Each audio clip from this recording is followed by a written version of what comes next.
So,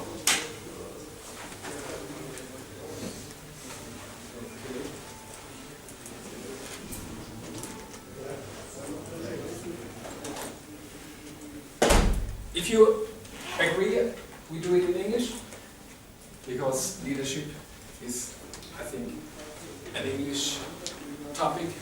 Wir können es auch in Deutsch machen, aber I think leadership is an English topic, so if you have any questions, you can have it in German, you can have it in English, but I think I do it in English. So, welcome to our leadership workshop, our dialogue. It's a dialogue, and I want to introduce only with some few words my person. I'm Hessen Trummer from Goethe University, Frankfurt. I'm a teacher there, professor there, and also I am the Chief Executive Officer of the Goethe Finance Association. And Goethe Finance Association is one of the biggest fundraising organizations in the University of Europe. And so we have a lot of customers who are also here, have their booth and their stands. So this is my second profession, and the third profession is I'm a certified boxing trainer, and we make boxing in the university, and I give every semester to my students leadership, boxing, never quit, get in shape for your leadership career. And this is very well frequented. A lot of young students want to be fit, so I have made my trainer examination in New York in front of the New York State Athletic Commission. So, now, first of all, welcome to this topic, and I think leadership is a generally important topic. I had yesterday a dialogue with the president of the World Bank, Dr. Kim, and he told us some very exciting topics which he is dealing with: climate change, or the extreme poverty, and other topics. And he said to all the audience in the university in Frankfurt, the main topic to solve these problems is, on one hand, finance, and on the other hand, we need strong leaders. And so it was very exciting for me to see this. But first of all, I want to give you some idea what we are doing today. We are doing today a short discussion about the challenges leader faces today. And we have found out in our research that are about 5 long-term business trends we are looking for. And the next question will be, what are the answers from scientific leadership view for these challenges? And we want to reflect some leadership approaches, some very new leadership approaches we have found out in our research at the university and in this Institute of Global Strategic Leadership at the University in Frankfurt. What are the answers? And then, last but not least, and I think it's very important for you, and then I want to give you some recommendations, some strategies for successful leadership in 21st century. And there will be a big question. This is the question from egocentric leadership versus ultracentric leadership. So these two big topics we want to discuss. But first of all, my question is to all here in this wonderful auditorium: what's your definition of leadership? What is your definition of leadership? Bring people to do what you want them to do. Bring people to do. Yes, this is a very interesting quota and message. Very good. Other one? Other ideas? What else is leadership? How can you influence the people, your followers, subordinates, peers? To control the competence of the staff. Controlling. Okay, so control, competence, and influencing that they want to do what you want to have, that they should do. So, other ideas about what is your definition of leadership? Any other ideas here? To help them, to help you to do your job. Yes, that's very good. Supporters. Supporting, okay. Supporting. I will give you a definition we have from a very interesting book. I can recommend it to you. It is from John P. Cotter. It's a Harvard professor, and this man wrote a book about how management differs from leadership. And we have discussed it in Harvard University. The name of the book is A Force for Change. And he brought a very interesting definition of leadership, and this is inspire your employees with vision, creativity, innovation, and the last one is maybe one of the biggest points, and the power for change.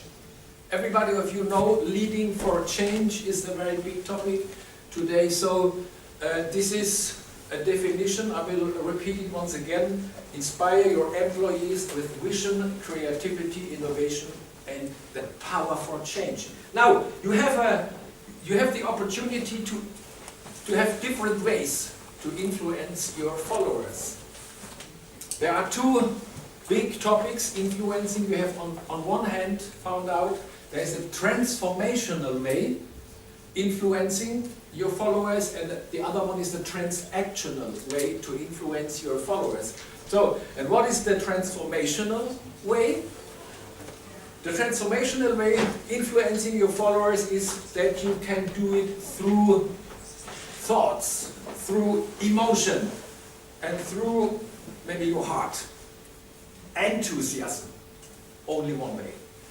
The other way is that you make the hard hand, strong, hard power, the transactional way. And the transactional way is being clear in mind, say what you have to do, make an exchange between you and your subordinates, but only maybe a formal exchange, like a formal job description. And think that leadership in this way is very practical. So, therefore, we want to discuss also in this dialogue, in this lecture, which is working better. So, and there are some findings in research which are, I think, very interesting. But first of all, we want to see about what leadership styles do you know. If you make a category of leadership styles, which categories of leadership styles do you know? Which categories? For example, it could be we have found out in some discussions that there are 6 different leadership styles, and these 6 different leadership styles have 2 directions. So, number 1 leadership style could be or is the coercive leadership. Coercive. Everybody knows coercive is the leadership style with pressure. Coercive leadership style, and you can do it in one or 2 words. This is the leadership style. You say, this, do what I say. This, do what I say is coercive. Question, when could coercive be good or helpful? And when is it not helpful? What is your idea? Military. Military? Military? Yes, military. I have been awarded this year, June the 1st, as a member of the US military unit West Point. From a general. He was in Frankfurt, he gave a guest lecture, and he awarded me. Now I'm a member of US Army and military West Point unit, academic.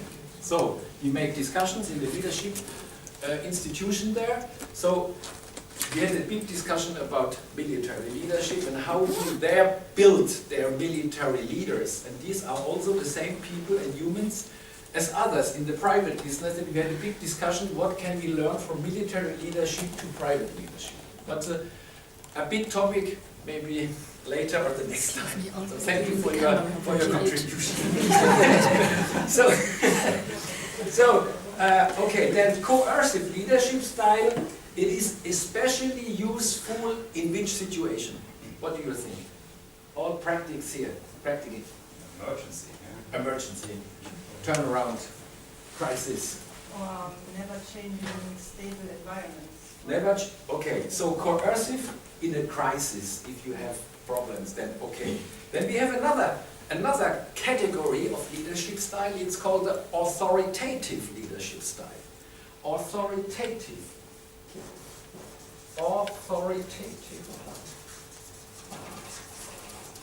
Authoritative leadership style. What is the authoritative leadership style?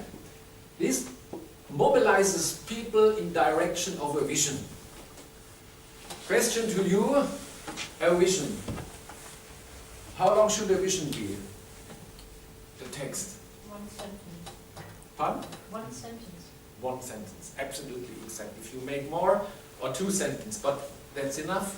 So you have, everybody should understand it very fast and very clearly. It's very, very easy. Then we have another leadership category. It is the affiliative leadership style. What is affiliative leadership style? What do you think? What is the affiliative leadership style? No idea. No idea? Anybody has an idea? This is people first style. People first style. Maybe you can lead it in a group, in a team, where you have a high cohesion in the team, so it could be a leadership style which is fitting, but we will see later what is maybe the better recommendation. Then we have another leadership style, democratic. The democratic leadership style. What is the democratic leadership style? I think everybody knows. This style builds consensus. Could be sometimes very difficult, but it is a style, and some people, maybe, what could be a problem in this style? What could be the leader's problem in the democratic style? Pardon? Too much ideas and no finish. Too much ideas, people can be confused. No decisions. No decisions, yes, very good. People can be confused, overwhelmed, so they see there's no leadership. Okay, then we have another one. It is for me, one of the very artificial styles. It is pace-setting style. Pace-setting style. What is pace-setting leadership style? What do you think from your ear? What do you think? You? Never heard it. Pace-setting leadership style. What could it be? Everybody knows it. It is a style where you are able to delegate. You give yourself time for your really top executive tasks, strategy, big picture, vision, and all these more strategic leadership tasks, pace-setting style. But you know what I think was difficult with that? That the leader is not trustive to his people sometimes. You know? Oh no, You know what I mean? it's opposite, exactly the opposite. Because Okay. if you are the pace setter, You are Then- trustful. then I will explain it.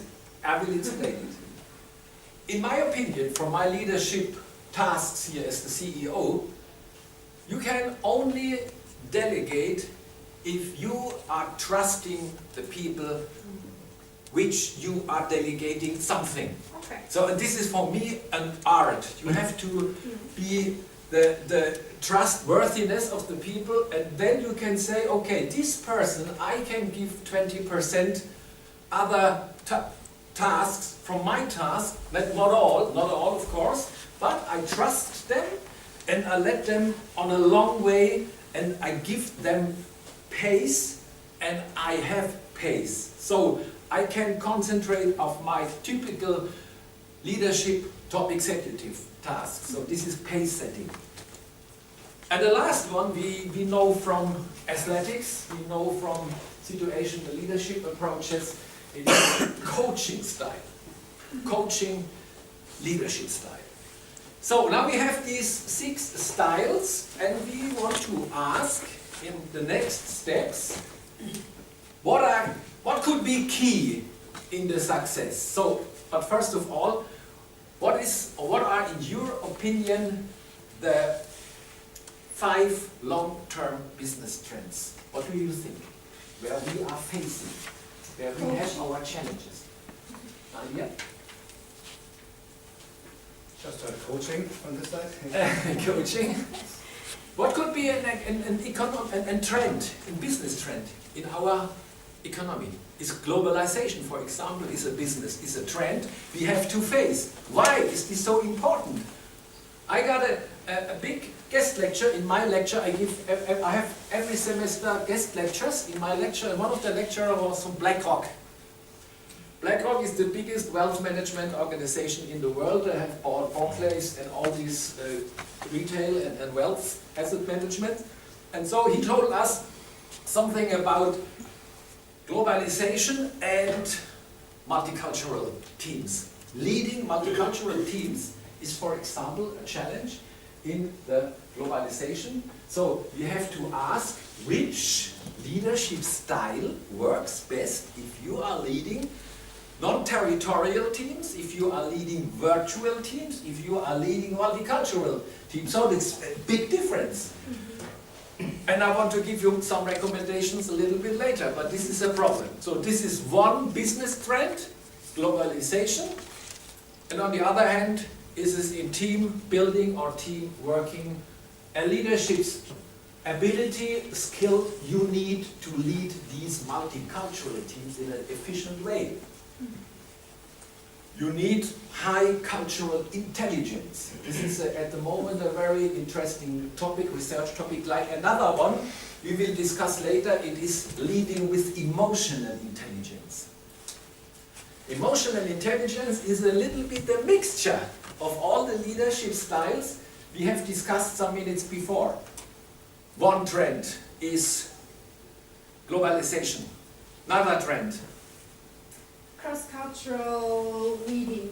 yes, cross-cultural is a little bit in this globalization idea. It is a very important topic. Now another one is the economic change, the generational change. Why is the generational change so important? Because older stuff is not used to these new styles of What do you leadership. think? What do you think? Ask young or students if they are working, and this is the new generation, the generation Y. They have other questions, and they feel that you should have another leadership style. I think if you are, I'm working with young people every day, with students, bachelor, master, PhD, and they have other questions, and they are looking for another leadership style. And what is the leadership style which they are looking for? I don't know, but Pace-setting thing. Pace setting. It's more like colleague Yes. style. What do you think? Yes, thank you. What do you think? Cooperative, Yeah. Cooperative, and it is from face to face. Yeah. If you are the top executive, the managing director, what you be. But if you are talking with young people, you have another style. You cannot say do what I want or so, or okay, you have time 2 weeks for this or so. No, not this way. You have to buy them in your yes. Yeah, You have to buy them in your decisions. And therefore, we are discussing another approach from 2050. It's very new in our research. It is Blue Ocean Leadership Strategy. Blue Ocean Leadership Strategy, and you have heard from me? And the other one, so I will show you. Yeah. And the other one I have mentioned is emotional intelligence and blue ocean. Blue ocean leadership strategy. There is also, maybe some of you know, there is a red ocean and a blue ocean. And what is the red ocean? You are laughing. funny word. Funny word. So, I'm thinking about, but I have no idea. I will explain it. It's my pleasure to explain it. It's the competition. Competition. Yeah. Red ocean is blood. Blood in the ocean competition. Only the strongest survive, and the other one are the losers. And they are dead, bloody, or something. Therefore the metaphor. This is, of course, a metaphor. And the blue ocean. What is the blue ocean? It's the opposite. It's It's the the free op- space. Is this potential. The blue ocean is the potential. It is the potential from your employees and others. And it's also finding your unique selling point. Yeah, It is. We will- I have yes, to. yes, I yes. have to make a change in this blue ocean between me and you. yes, there is one point I will explain later if we are in this theory. But you will see it is a very, very practical and service-oriented leadership style. But first of all, I want to discuss with you emotional intelligence leadership. What is emotional intelligence leadership? There was research from a researcher called Daniel Goleman. Daniel Goleman. And Goleman published a very interesting book, and this very interesting book, we want to have some words about this book. So, and he found out that in this case, leadership is an interdisciplinary science. So you have people, researchers from mathematics, you have researchers from business administration, of course, from economics, and in this approach, for the first time, you have research from medicine, neuromedicine, researching about your brain, and all this together, they have found out some factors which have significant, from correlations and so, significant and influence in efficiency of leadership. And this was a really totally new findings, and we want to discuss a little bit, because our time is running, in this subject, and after that I will give you some ideas from the very contrary subject from blue ocean leadership. But first of all, we have to go into the emotional intelligence, and there is a emotional intelligence competence model. I will call it, oh, we have no space. I will call it here.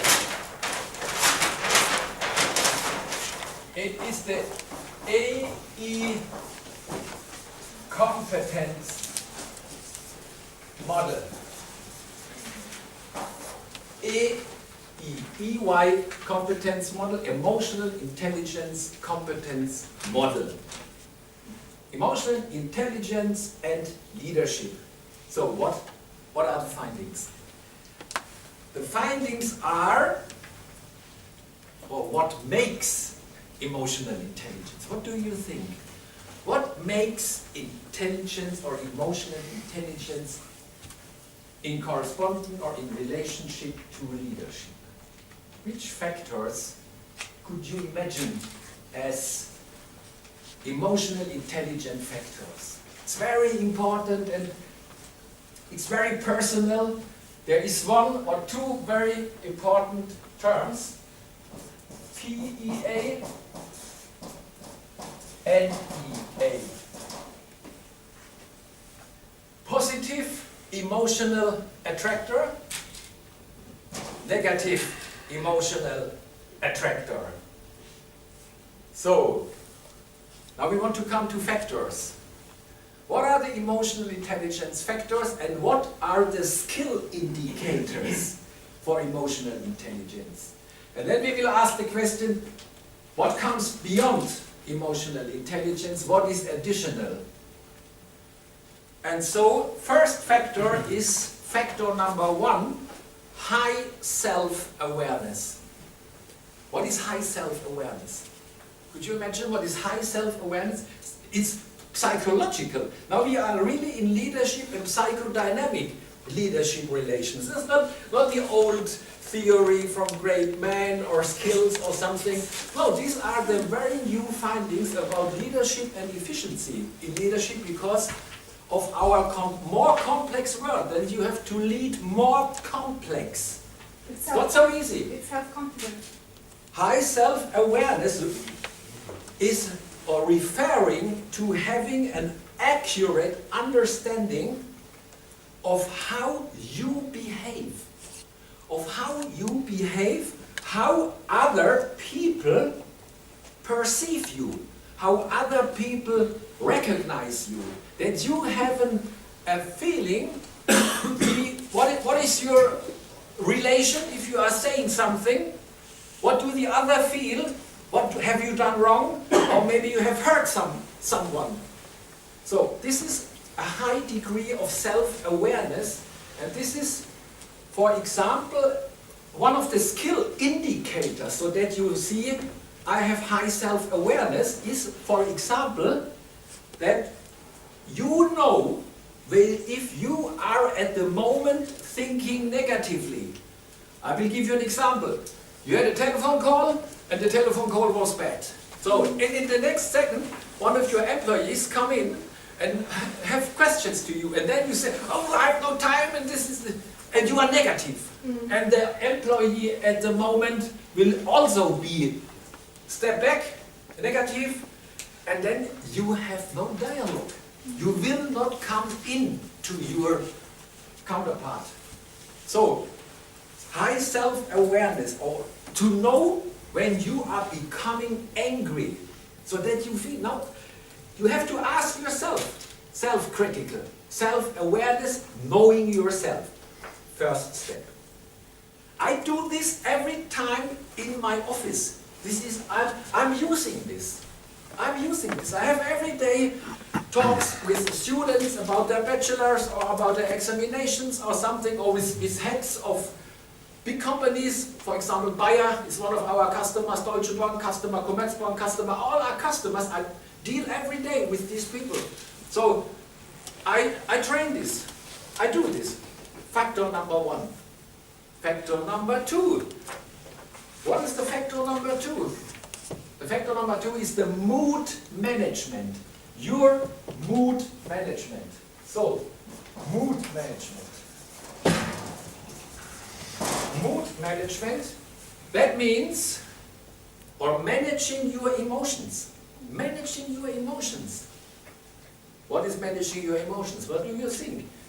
This is the capacity to be able to keep an emotional perspective. What is the skill indicator? Skill indicators for managing emotions. To be productively, even in the case if you are very angry. Managing your emotions, managing your behavior, and I do this. Sometimes I'm angry or something, of course, but I try to manage the emotions. Maybe you can stand up and make something, and so you will, yes, absolutely, you will see. This works. If you go to the US, or if you go, for example, you are working in New York, there are, for example, fitness centers between floors of office buildings. And the people are going down and make some fitness, and then they are coming back. Maybe they have managed some, I don't know exactly, but maybe some pressures or emotions. Managing your emotions. Factor number 2. What is factor number 3? What do you think? If you think logical. Factor number 3 is motivating yourself. Motivating yourself. Motivating oneself. That means Be able to channel your emotions to achieve a goal. Be able to channel your emotions to achieve a goal or persist in the face of frustration. You have frustrations every day, I think everybody has it, but persist these frustrations and keep motivated, keep motivating oneself. It's all these factors are self-directed. You, and then you can go to your subordinates in a more efficient way. So the next one, factor number 4, is interpersonal expertise. Interpersonal expertise. What is interpersonal expertise? Interpersonal expertise means being able to exchange information in a meaningful way. Being able to exchange information on a meaningful level, on a meaningful way, and mediate conflicts. And mediate the conflicts, and what else? If you are mediating conflicts, what is the consequence? What is the consequence? Negotiate solutions. Mediate conflicts, then negotiate solutions, and making personal connections. The Finance Association is one of the biggest also networking associations at the university. It's the biggest organization in the university in Frankfurt and one of the biggest in Europe, I mentioned it before. And so, making or the ability to make personal connections is a way for surviving. So emotional intelligence also here, and I train this. I will give you later a very good message for all which are sitting here. The best message comes later. And then number 5. Number 5 is the point everybody of you knows, should know. It is mentoring others. One of the big leadership tasks, in my opinion, is removing obstacles, be cool under fire, and mentoring others. Cool under fire is military, but also private. And I mean here in private.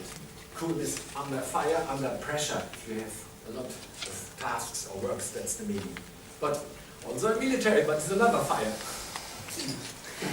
Mentoring of others. And mentoring of others, I think, is one of the really big leadership tasks, to develop other people, to develop them on higher levels and to empower them that these people can thrive. So mentoring on others is also very big emotional intelligence But what factor. is the difference to coaching in that case? Oh, it is, I think coaching is a little bit similar. It's a little bit similar. You have to see all these factors, not only unique. You can embed them in other approaches, but there are some singular. If you see on self-awareness, it's a very singular factor, and mentoring on others is, I think, a broader view to deal with other people. Coaching is you have a task, you can support, you can help.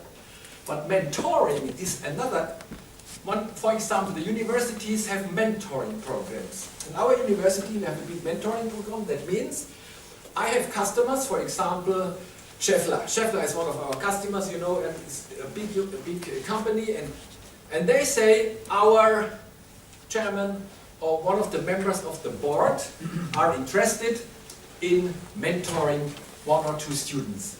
Very excellent students.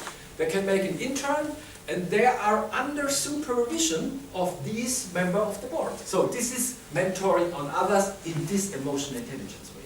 This is not coaching. It's a part, maybe, about mentoring is a bigger part.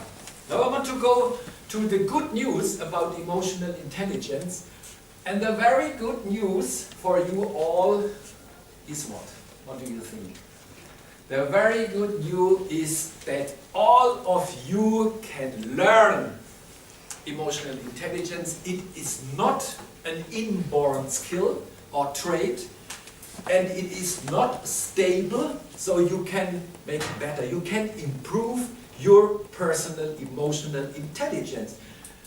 And one point is absolutely true. This is not only academic, this is really practice. And in my leadership lecture, I try to connect leadership theory, academic and practical view. And emotional intelligence is a really practical approach. It's very academic, but also very practical. I train this, every factor I train by myself every day, and you can improve it, so you can learn it. That's the good message. Goldman had one expression for this. Goldman said, you can broaden your maturity. You can broaden your leadership maturity over the time. So this is a way where you can, if you want to, where you can perform better, more efficient and sustainable leadership. Not one-day leadership, for the future leadership, for the people you see maybe in 2, 3 or 5 or 6 years later. They will believe you. And you can build really trust. So, this is one approach. We have now maybe 5 minutes left. I will go, because there are other courses and others, and they have also fantastic topics. So I will shorten it. I will give you one other idea of a totally new leadership approach. It is Blue Ocean Leadership Strategy. And Blue Ocean Leadership Strategy has some big difference from conventional or traditional leadership approaches. And it is the focus on acts and activities, very practical.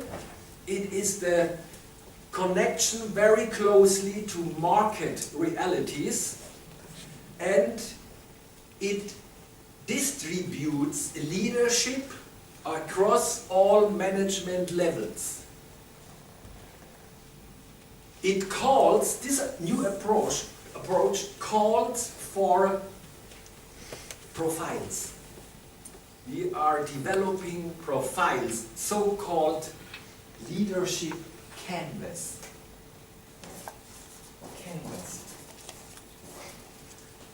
There will be developed leadership canvas, and I will give you only some short words to this topic, but if you have any questions, you can leave your business card here, and then we can go into further discussion. And the new definition of leadership in the sense of Blue Ocean leadership is that leadership in this sense can be thought of as a service that people in an organization buy or don't buy. Very practical, and another view of leading. They buy or they don't buy. So every leader in that sense has customers. And in Goethe Finance Association, I say to all my new colleagues, I can hire colleagues, and I am in this case also an entrepreneur.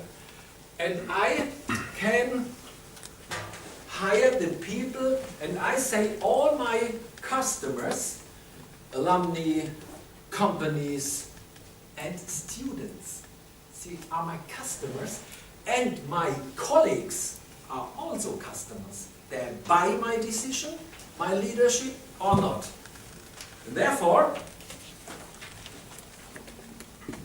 the leadership approach is, in one or in a short sentence, that you have to see and you describe your leadership reality.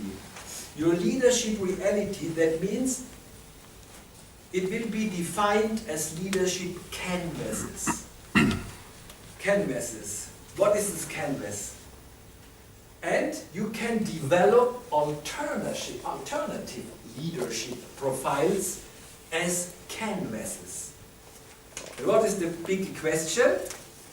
And the big question is that the teams are finding to be leadership profiles and as it leadership profiles.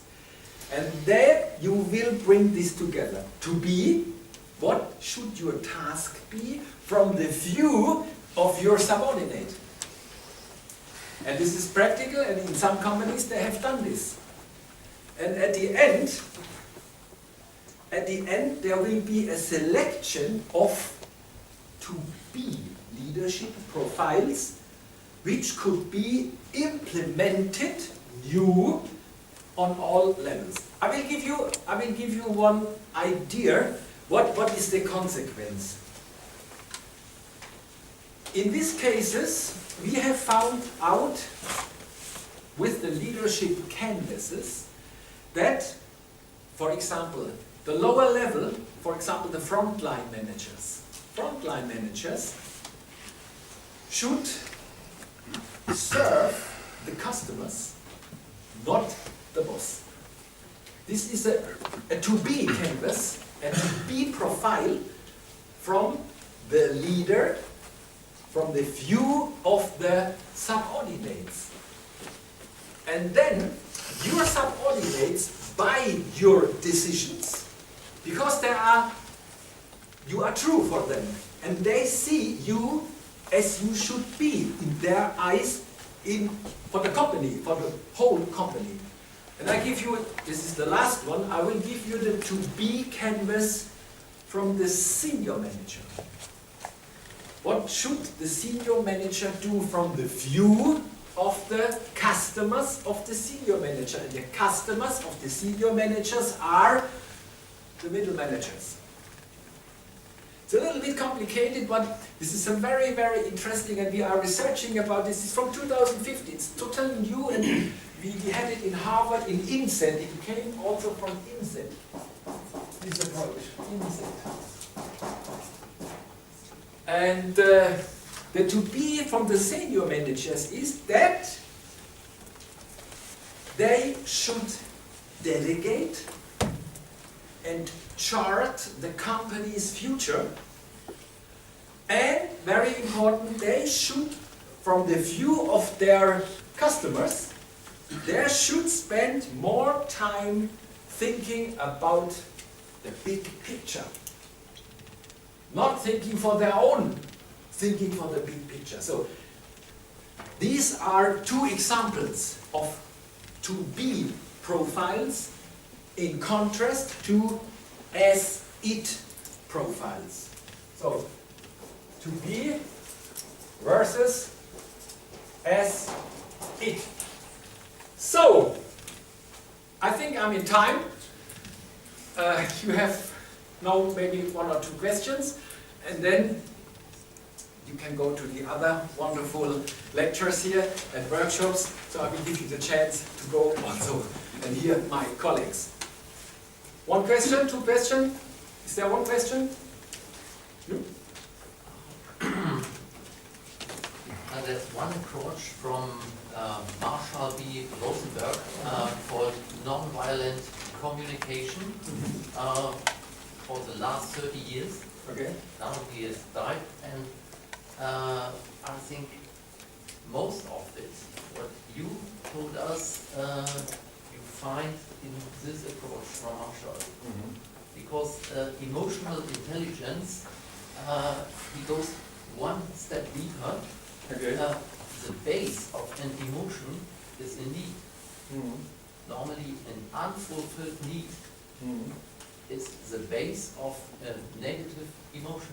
Yes, of course. This is absolutely right, and this is no opposition.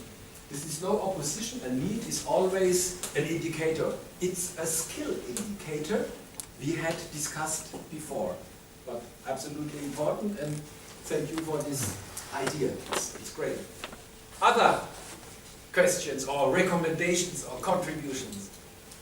you mentioned that some kind of leadership style change due to, I don't know, Generation Y or Blue Ocean or whatever you call it, Generation Facebook, like which I am. Yeah.